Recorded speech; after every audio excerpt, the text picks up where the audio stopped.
I wonder this live blogging. You made like a lot of live blogs and in very different topics. Could you tell me some highlights? Yes, I think we do everything from football to royal visits to the financial credit crunch, and we're always looking for new ways to use it. Yeah. Some of the highlights for me has been seeing people at public events who know that we are live blogging, getting involved and wanting to be a part of it, sending us photos, sending us comments. Okay, up to the blog. Yeah, up to the blog, and then posting. And quite often we will get messages that say, "This is just fantastic," and you really feel then like you've made a difference in the way that you've reported it. You know, somebody's enjoying what you're doing and they're actually bothering to tell you. So that's always a highlight for me. One of the other great things is, for example, with the footballing live blogs that we do, quite often you're bringing the news to people of a match that's desperately important to them, and they have no other way of getting the information on it. They may be an oil rigger who doesn't have access to satellites or something, and we are their only source of information. They log on and they follow us and they get to talk to the other people on the live blog, and we can get 800 comments easily in an hour from people who are just following it. And you also make it on special occasions? Yeah, we've done the Queen's visit, and last September we had a 60-foot high mechanical spider that came to Liverpool, which was fabulous. I think we had 2 million people over 4 days in the city came to see it, and to live blog that and to live stream onto the blog bits of that, it's just brilliant.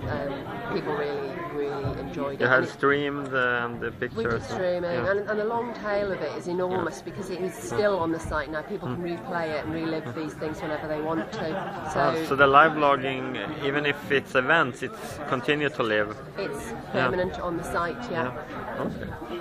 And the other kind of social media?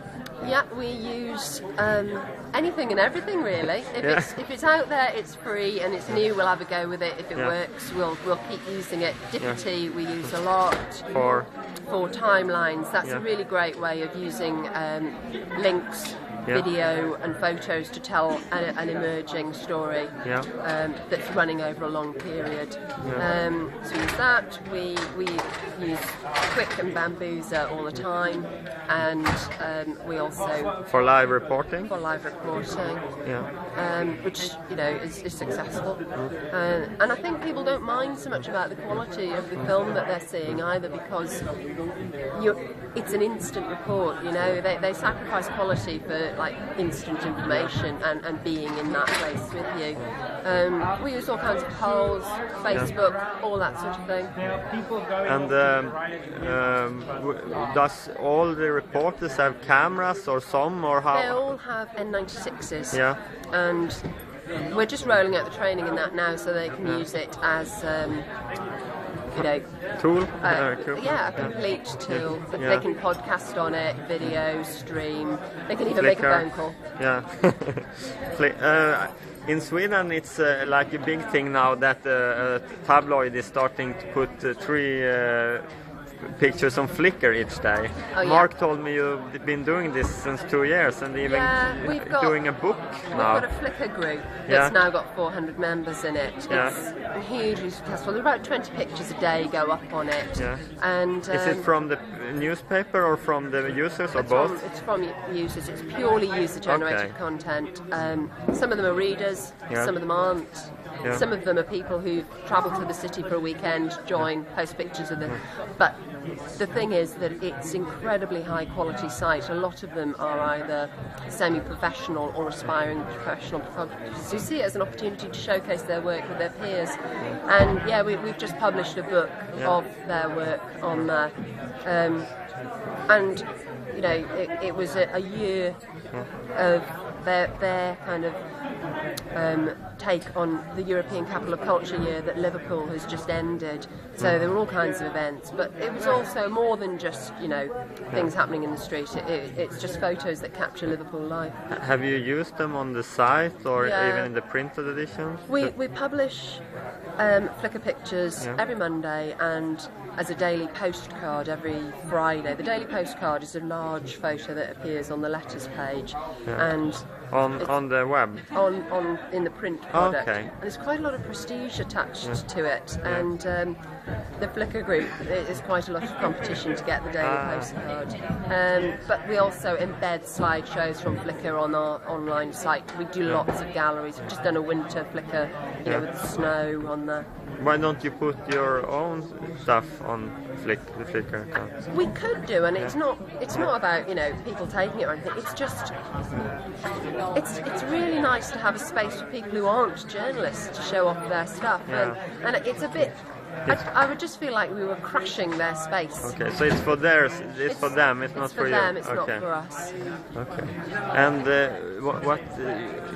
what is your prediction for the future of the daily printed newspaper, or for local newspapers? I think that over the next 2 years you're going to see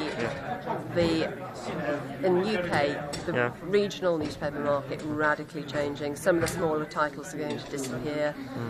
Some of them will go weekly. Some of the big ones will survive, as they are for some time longer. But you cannot sustain the print revenues that are there at the moment. So, and some will go strictly online. I think some will go only online. Yeah. And your Liverpool Daily Mail? Liverpool Daily Post. Yeah. Well, we've gone down a hybrid distribution model at the moment, which is that we give away 6,000 copies a day and sell the rest, and it's like our circulation is 22,000. Our readership is vastly more than that. I think our readership is around 50,000. Where we will be in 2 years' time, I would hope we'll still be there, but I don't know. I wouldn't ever like to say that we will definitely still be there, because the way that the global market is, who knows? How do you think you will develop online? I'd like to see more blogs. I'd like to see more interaction, more comments, and the launch of Pluck, which is the same system as the Guardian's comment system, coming in. That's going to make a huge difference. I would like to see our online becoming totally web first. From February the 23rd, we will be a web first organisation. But there are some exceptions around that. I would like there to be no exceptions. Thank you very much. All right.